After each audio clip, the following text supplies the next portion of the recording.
Hi there, I am the CRM Ninja, and on today's episode of the Oops Factor, I have Rachel Irabor. Welcome to the show, Rachel. Yeah, thank you, EY. Thank you very much for inviting me. It's great to have you on the show. Not only do we know many people in common, but you should actually know that my image, my background, is obviously in homage to one of the things you enjoy, which is reading classics, which I also used to enjoy doing. So can you tell me a little about how you got into classics and which classics you really enjoy reading? Okay, I don't really read classics. I read mostly, Okay. I read mostly Wattpad. I don't know if you have heard of Wattpad. No, go on, tell me all about it. It's like an app. You get to read romance novels, and you get to read how will I say it now? You get to read mystery novels and stuff like that. That's what I read mostly. Yeah. Okay. So they're not classics, yeah. Then okay, I read. Sorry. Then my favorite novel is Purple Hibiscus by Chimamanda. Okay. Yeah. So how did you get into this to start with? Okay, reading of novels. Yes, I mean, did you start as a child reading these sorts of novels, or was it in adulthood that you got into it? Okay, I started when I was in primary school. I was writing novels then, though I did not really know what I was writing, but I knew I was writing novels. Then I stopped. So when I got into the university, I'm mostly indoors, apart from when I'm in class. So I just read novels while in time. Yeah. So you went from being a young writer to then just reading it. Do you still write them at all? Okay, to write at all. I have interest in writing. Yeah, I do have interest in writing. Yeah, but I don't really know how. Sorry, I don't really know how to, like, if I structure a story, I don't really know how the story will get to different chapters, like how to build a story, a follow-up story. Yeah. So I have issues with getting that. Yeah. Well, we all start from somewhere. Would you ever like to publish your own novel? Maybe no. Just to, maybe I can write. Sorry, I'm sweating. We don't have lights. maybe I can write and just post it on. I can write and just post it on Wattpad. Yeah. Sounds good. Would be great to be an author. I know several authors that are out there. I know it's not an easy task. I have a love of reading. I mean, I absolutely love to read practically all sorts of genres, both fiction and non-fiction. And I find it very important in being able to communicate with others. So what would you say if I asked you to name the top 3 authors of work that you love to read? Yeah. Who would they be? Okay. I don't really remember because I don't really check about the authors. I just read the novels. But my favorite novel is Purple Hibiscus, and her name is Chimamanda. She's a Nigerian. Okay. Yeah. What's it about? Okay, it's about a Catholic family that has that the father is strict and has 2 wives, and he's trying to control everybody in the house, trying to know everything, trying to hold the children back and stuff. Yeah, and the woman killing him at the end. So that's it. Yeah. Oh no, you put a spoiler in there. Yeah. So that's just it. Yeah, it is. I hear. So going on from obviously love of reading and reading lots of stuff to the Oops Factor, what do you have to share with us today? Okay, I'm actually talking about my experiences with Imposter Syndrome. I noticed since I started my tech journey that I suffer from Imposter Syndrome. Yeah. Okay. When did you start your journey into tech?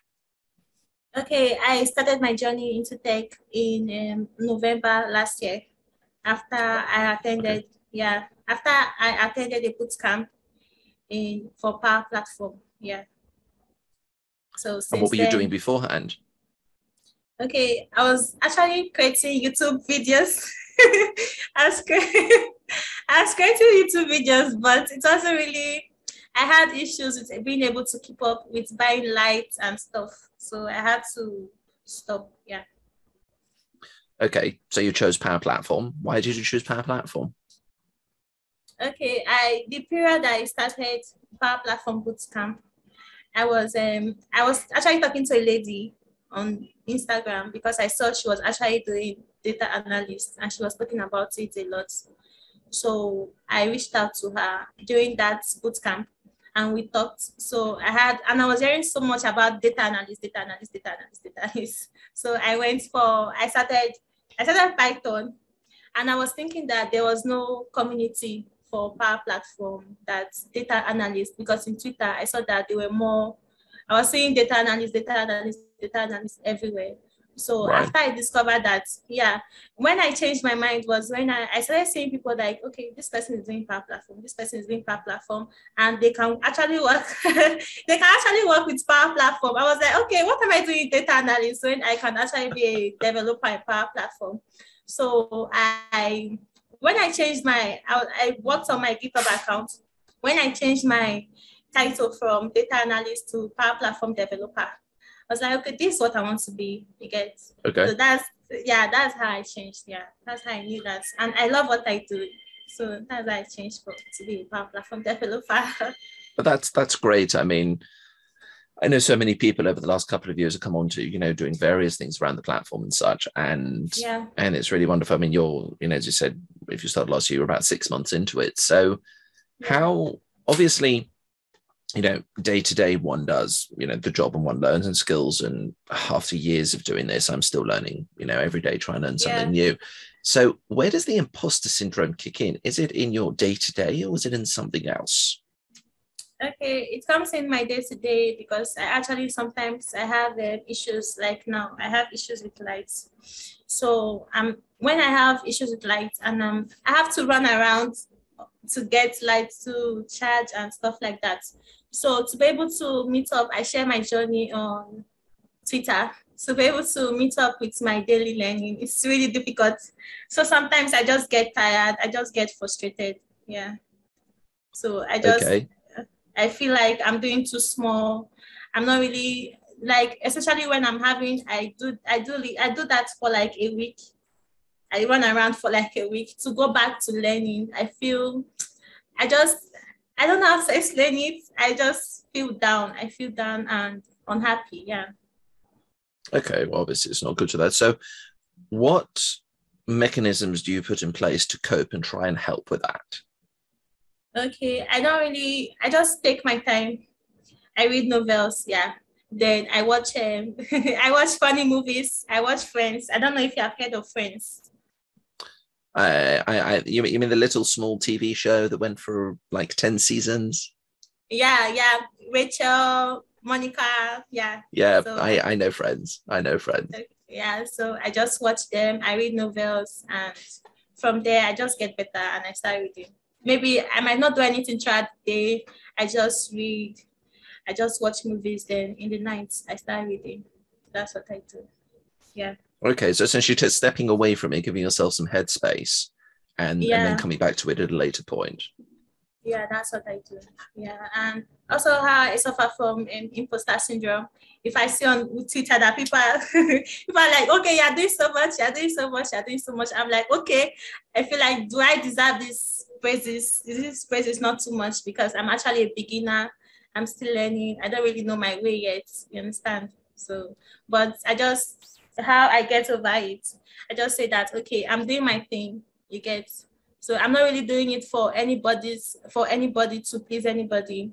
So I just do what I can. Yeah. You're doing it for your own journey and your own development and your skills and your own professional career. Yes, yeah. That's what I do. I find it amusing that you see on, Twitter and stuff and LinkedIn, because I know people have automated bots to resurface things that they have done and just continue posting about it, even though it's still the same articles. But it's digital marketing, it makes you look like you've been quite busy at things. Busy at things. Yeah, that's true. I just try to make sure that I'm doing for me. I'm not doing for anybody. If I feel like I'm trying to cross that line, I just stop. Yeah. Okay. I hear that. So what would your advice be to people who are considering getting into Power Platform technology, or they're just starting off within Power Platform technology? Obviously, you've been now about 6 months in this. So what would you tell them? How would you help them out? Okay, I was trying to tell them that they should join the community, because that's the best decision I made. I started following everybody that had Power Platform, Power Addicts on their bio. Power Addicts is a great hashtag. Yeah, I just clicked on the hashtag on Twitter and I started following everybody. If I see that I'm not following you, I'm following you once. If I see maybe you liked a person's picture or the person's post and you have Power Addicts on your bio, that I'm following you. So that's what I did. I just joined the community, and from there, yeah, it was better for me, because without the community, I did not really know what I was doing. Right. Yeah. Yeah. So when you say you joined the community, what steps did you take in that? Okay, from the bootcamp from the bootcamp they did here in my state, Power Platform Bootcamp by David Abu. So I joined the team that organized the bootcamp. Okay. I joined it, yeah, and the next bootcamp they did, I tried joining them to organize, yeah, and the next bootcamp they did for 10 days, I joined them too, and I started hearing more about Power Platform, and I started following the people they follow on Twitter, on LinkedIn, yeah. So I was able to, and I started doing spaces. I had questions. Twitter spaces. Yeah, I had questions about Power Platform that I was confused about careers, because I did not really know how Power Platform was, if I could get a job in Power Platform. So I reached out to Foyin, April, Azure, and Mary, that they should join me. That was the first space I created, that they should join me, and yeah, on career on Power Platform.